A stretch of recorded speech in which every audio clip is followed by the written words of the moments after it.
What's going on, everyone? Alex Miller from the Eagle, joined by Robert Cessna and Travis Brown. We're inside Tiger Stadium after Texas A&M's 27-24 loss to the Tigers, wrapping up regular season tonight here in Baton Rouge. Cease, what do you chalk this one up to? Too many mistakes and not the maturity to finish. And I think, Jimbo actually touched on that when someone asked him, what does it take to win on the road? And he said sometimes maturity. He wasn't talking about his team. He was asked generally. And I think, once again, it was going to be a great victory, which you guys can allude to. But the bottom line is they lost. You didn't finish the deal. And I think in my column, a lot of, it comes down to maturity and mistakes. You can't, Travis, what did you see out there tonight? Yeah, I think it goes down to, if you want to get technical, just the inability to establish the run. We know from the entire season that this A&M team is going to live and die by the run because while Zach Calzada can manage enough of the game, he's not good on third down. If they have to have long third down situations, their offense isn't going to be successful. They were, 1 for 8 or 9, I believe, on third down tonight? 3 for 14. 3 for 14, okay. Up until that last drive, I believe they were about 1 for 8 on third down, and they just couldn't get the offense going. And again, for about the third time this year, you want to go back to the Arkansas game, the Ole Miss game, and this game, they have a breakout play or a couple plays from running back. Spiller at Arkansas with the run. A-Chain comes on late at Ole Miss, and here A-Chain breaks off 3 straight runs to lead that Jalen Preston touchdown, and then they don't go back to A-Chain for the rest of the game. It just kind of a little confusing. Jimbo dodged the question a little bit there at the end, talking about why they necessarily didn't go back to that, but it's just curious that when they finally did get that run established with A-Chain, didn't go back to him after that. Yeah, certainly peculiar, especially considering, the way that some of those young receivers played. Obviously A&M without Caleb Chapman tonight, without Chase Lane, of course, again, and, Kenyon Jackson playing early, not having a lot of playing time throughout the game, though. Moose Muhammad, he's come on, but, I think it goes back to what you said, Cease, with the maturity and just being able to finish. What'd you make of Calzada's performance and just holistically with the line? LSU coming in, they've been playing great defense and all that. Yeah, you got to remember is if they make one play at the end, they win this game 24-20. We're talking about that. Calzada, he eludes the sack that took him out of field goal range. He hits the Preston. Preston makes a great play. So they did a lot of good things, but they didn't finish. We look at Calzada, made some great plays. But then once again, it's the drops, it's the missed deals, and like Travis said, I didn't think they had good management at the end of the first half or the end of the game, because if they pick up one first down, either one, LSU doesn't get those 2 touchdowns. So I thought it was a team effort that they lost, and it was a team effort if they were going to win, and that's why it hurts so much, because they should have won this game. I'll be curious, he's going to ask you. Me and Alex were actually down on the field, as you know, for the last couple drives of the game, getting ready for the press conference. Defensively, they did really great getting penetration on the quarterback. Especially Michael Clemens, his power rush, he was knocking his defender over a few times. He got that sack, and even said on that sack, on that final LSU drive game, he had hoped that was the nail in the coffin, bringing him down there. But then he goes, Max Johnson then goes 5 for 7. They move the ball down the field. What did the defensive secondary look like? Because it was hard to see from the field on that. Was it shades of the Mississippi State game where they played too much shell coverage? It looked to me like they did back off at 31. Jenkins, he's wide open for those 2 plays. No, let me take it back. He was wide open for the 31-yard. It almost looked like, I wanted to say, did he come off the sidelines? Well, that's the A&M sideline. He didn't do that. He was wide open. And then maybe it's a slight push on Jones going down, but I wouldn't have called that either. But it was the 31-yarder. He was wide open. And then, I was talking to other writers up here. They're killing him with the rush, 6. And then all of a sudden, he throws 7 passes that they don't get any pressure. He gets 5 completions. So everybody should have been blanketed. You can't have it both ways. And then I got to blame Elko a little bit. And I get it. Sometimes you prevent yourself to win. They say that in the NFL. And it had to be a frustrating loss for everybody, because we're just talking one play. Elko didn't do it, Jimbo did it, the player didn't do it, Calzada didn't do it, but it was there. They had a chance.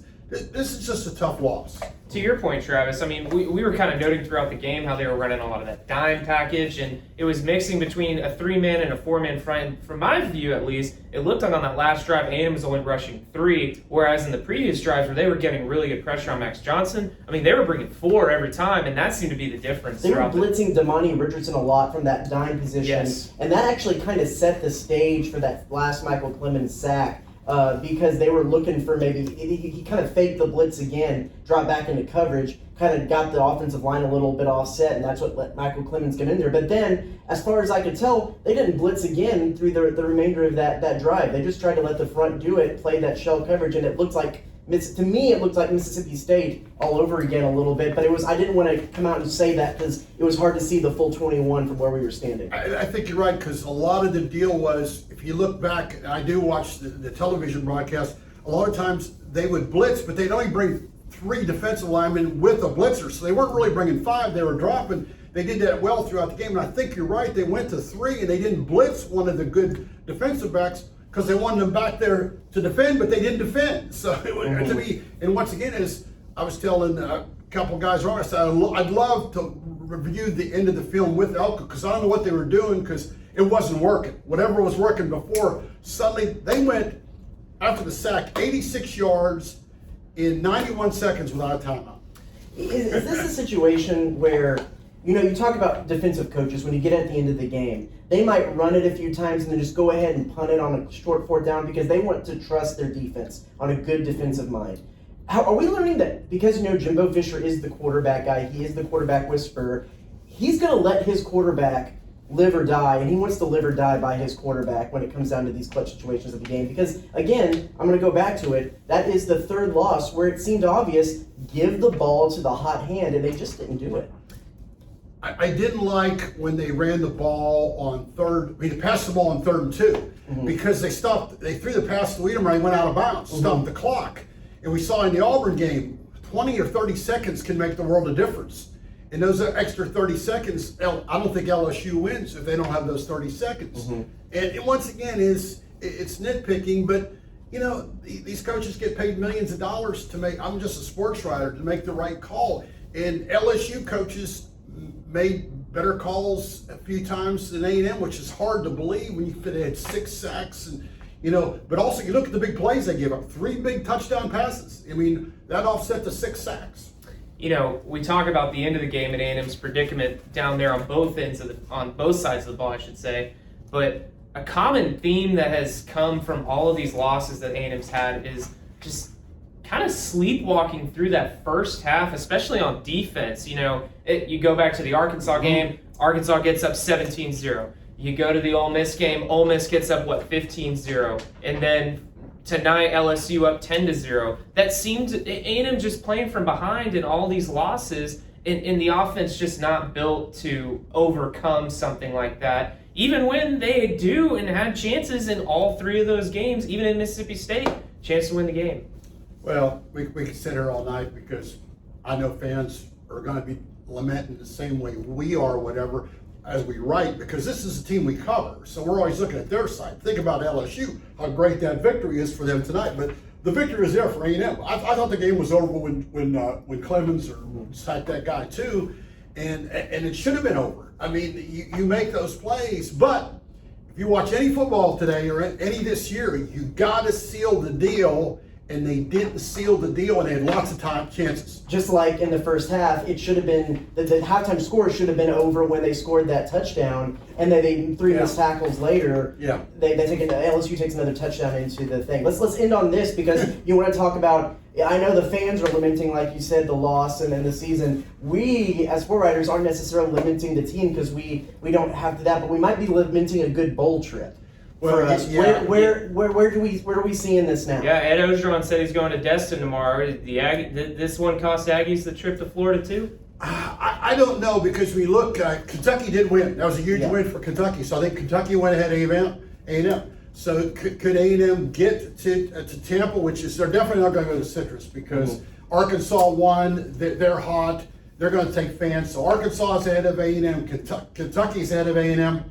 And I understand the SEC does it by committee, But I think it's going to be hard now for A&M to get to Florida. I think best case scenario now, like you said, is Outback in Tampa.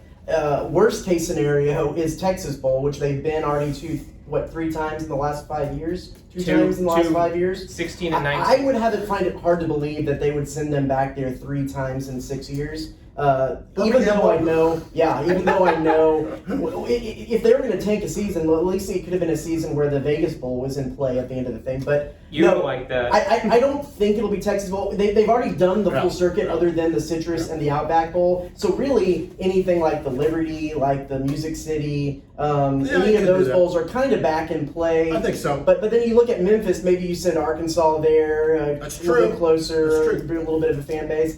Maybe, if I'm completely guessing because we can't read into the SEC committee, but maybe Music City. Well, they've been to Music City. You can bring up a good point by Arkansas.